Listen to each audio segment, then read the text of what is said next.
বিজেপির সংকল্প পত্রে থাকবে লক্ষ্মী ভান্ডার। বাংলার মা বোন দিদিদের বলবেন আমরা সিদ্ধান্ত নিয়েছি এপ্রিল মাসে শেষে বিজেপি সরকার হলে 1 মে থেকে আমরা 3,000 টাকা করে দেবো, এবং মহিলাদের সংগঠিত করুন। যেদিন প্রথম লক্ষ্মীর ভান্ডার মমতা বন্দ্যোপাধ্যায় দিয়েছিলেন সেদিন বিজেপি সিপিএম এরা কি বলেছিল? ভিক্ষা, মা বোনেদের অপমান করেছিল।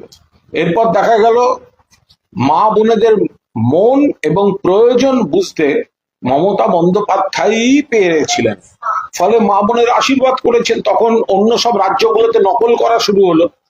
এখন আবার যারা বিরোধিতা করেছিল তারা এসে বলছে আমরা অমুক করব তমুক করব। কিচ্ছু করতে হবে না, গোটাটা মমতা ব্যানার্জি ভেবেছেন উনি করছেন, উনি করবেন।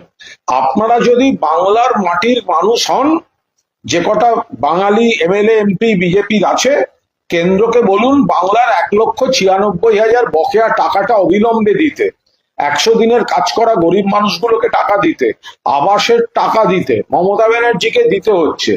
আর বাকি লক্ষ্মীর ভান্ডার বা বাকি সেগুলো মমতা বন্দ্যোপাধ্যায় শুরু করেছেন, বাড়াচ্ছেন, বাড়াবেন।